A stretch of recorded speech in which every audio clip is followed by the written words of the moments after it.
Welcome back to Northern Tesla. Let's get into vehicle autonomy.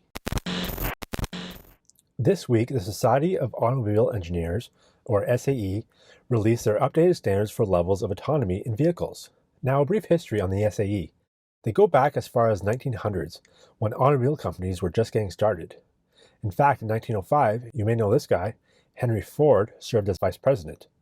It started out as a group of engineers to share ideas and develop standards for the industry. Over the years, their focus shifted to what it is today, which is to advance mobility knowledge and solutions for the benefit of humanity. Sounds a bit like Elon Musk. Part of their work has been to standardize vehicle autonomy, as this is very much a trending and quickly developing technology. You may have heard of the levels of autonomy before. If anything, perhaps you've heard of level 5, full autonomy, which is essentially a full self-driving car. This is not to be confused with Tesla's full self-driving suite. I think Tesla did itself a disservice by naming the driver assist feature full self-driving, as people immediately assume the car is capable of this. In the last few months, Elon has actually stepped back a bit and never mentioned level 5. So let's go over the newly defined levels. I'll also compare the new features that are currently being offered by GM and Ford, and why Tesla will probably not reach level 5.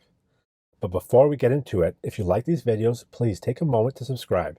It'll really help me out bringing more content and even better content for you. Part of the update includes a clear differentiation between levels 0 to 2 as driver support systems, while levels 3 and 5 are known as automated driver systems. So here we have the actual chart. The technical term is the J3016 levels of driving automation. So with levels 0 through 2, what does this driver have to do? Well, basically all levels, you are driving. Whenever these driver support features are engaged, even if your feet are off the pedals or not steering, you must be responsible at all times. What do these features do? Well, level 0, basically nothing. You'll only get a few warnings and maybe some automatic braking. On level 1, basically you either provide steering or acceleration, not both. And then for level 2, it's braking and steering at the same time. Now let's move on to the automated driver systems in levels 3 through 5. Basically in all these levels, you are not driving. With these automatic driving features are engaged, even if you're in the driver's seat. With level 3, when the feature requests, you must take over and drive.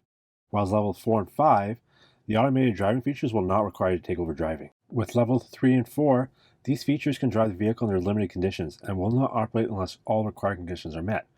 While level 5 will drive under all conditions. Let's look into the differences with the big three: GM Super Cruise, Ford's Blue Cruise, and Tesla Autopilot.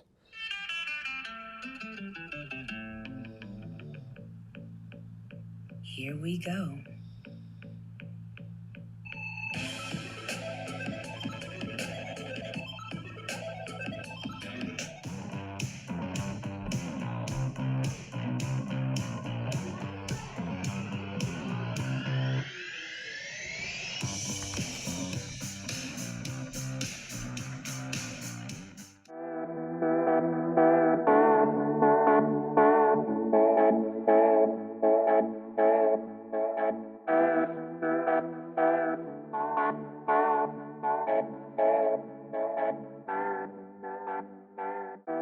Now, I haven't tried Super Cruise or Blue Cruise. I can only attest to what Tesla does. So I can't really give an honest opinion, but I have heard of people who have tried both Tesla and Super Cruise, and they said that Super Cruise is a bit choppy and laggy in the driving, and it's hard to activate because you have to get the car perfectly centered. So again, I can't offer my opinion, and so I'm just going to go what the companies are advertising and promising. Since these are all level 3, each system requires the driver to be able to take over at any time, and requires the driver to be paying attention. GM and Ford claim a hands-free experience. This is because they have driver monitoring cameras which are constantly watching to see if the driver is alert and watching the road. Tesla's approach to this is through the use of steering wheel nags, which when requested the driver must give a little tug on the steering wheel or basically have your hands on the wheel at all times. Like most automated systems, there are dummies out there who try and trick the system. I'm sure you've all seen the YouTube videos of a driverless Tesla cruising down the highway, which is absolutely insane. It's not safe. It's not meant for this. So don't do it. Anyways, so the Tesla does have cameras already equipped in the cabin, so it is possible that one day Tesla turns on these cameras, and there have been hints of that in the spot in the source code. The second part of level 3 requirement is that it will not operate unless all required conditions are met. This is another area where GM and Ford differ from Tesla. With Super Cruise and Blue Cruise, you can only drive on certain highways that have been previously mapped by the system. However, they are continuously adding new roads, but at the end of the day, it's still on very specific roads, and it must be on a divided highway, which means it's not going to work on the city at all. While Tesla in its current state will work on any road where they have lane markings, and FSD coming soon can also work without lane markings at all. So that's definitely a good advantage for Tesla because it's going to work in the city, it's going to work anywhere. And in my opinion, it's a much better solution because it makes the car smart enough that it knows how to drive and not where it's told it can drive. The other difference between the three is navigation. Currently, Super Cruise will change lanes at the request of the driver, but only at the request of the driver. Blue Cruise will not change lanes, but Ford has said that the feature is coming soon. With Tesla and Navigate on Autopilot, it will change lanes as required to either pass a slow-moving car or get into the fast lane, or to get you the proper off-ramp and on-ramp, and get you to the interchange. So as much as Super Cruise, Blue Cruise, and Autopilot all fit in Level 3 autonomy, Tesla is clearly ahead in the game. Now let's get into Level 4 and Level 5. The difference between these and Level 3 is that the automated features will not require you to take over driving. The difference from Level 4 to Level 5 is the feature can drive the vehicle under all conditions. Alright, so let's get into why they probably won't get to Level 4 and 5 anytime soon. First off, not requiring the driver to take over. Super Cruise and Blue Cruise will only work on certain highways and will not work at all in the city right now. So they're not even close because you can't just drive on the highway. A Tesla right now in May 2021, as long as there are lane markings, Autopilot will activate. And let's factor in FSD Beta, which is capable of driving you from point A to point B anywhere, even without lane markings at some times. Tesla Autopilot has always been about progression and adding stages. It started off on highways only, then they added city streets, and now they're adding navigation and eventually turning. So they have 95% of your drive covered. They just have to work on that last 5%, which is parking and getting you from door to door. It can leave your house and drive you to Home Depot, but it can't get you right to the door and park. So hopefully that comes soon. But Elon keeps pushing back that, and who knows when it's going to happen. But that's just to get to Level 4. The caveat of Level 5 is it must work under all conditions. Tesla is pretty good at recognizing road construction with the traffic cones and all, but it could be better though. And it does not do anything with emergency vehicles. So if there's a police car or an ambulance, it doesn't know to change lanes. So that's a big question mark. The other big pickle of a Tesla self-driving, especially up here in Canada, is weather. You get a snowstorm, you're done. Whether it's blocking the camera or radar or lane markings, it just doesn't work.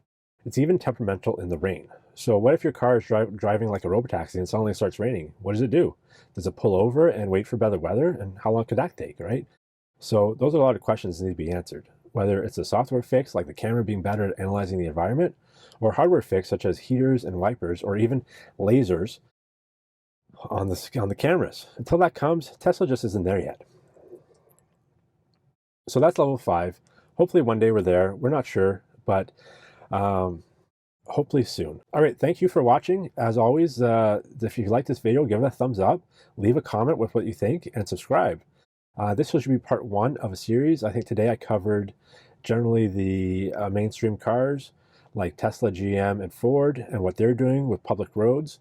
What I also like to cover is in part 2 is other companies like Waymo, who are doing full autonomy vehicles, and other companies that you've never heard of. So definitely subscribe if you want to keep seeing some of that. All right, as always, thanks for watching, and we'll see you next week. Welcome back to Northern Tesla. Oh, God. Let's get into vehicle autonomy. This week, the Society of Automobile is off to a good start. We are fucking rolling here. It's not working out today. You may have heard of the levels of I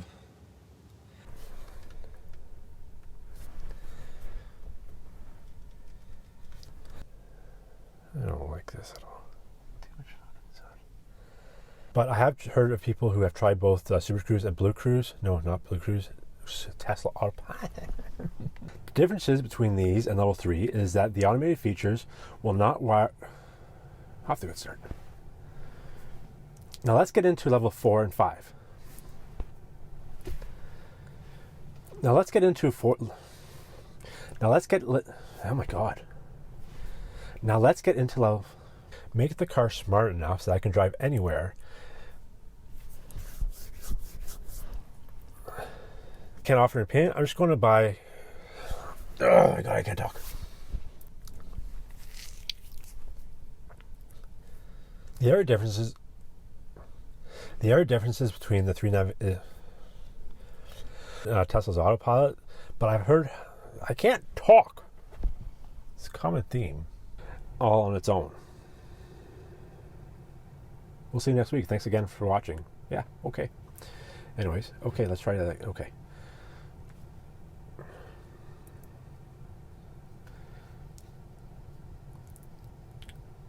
So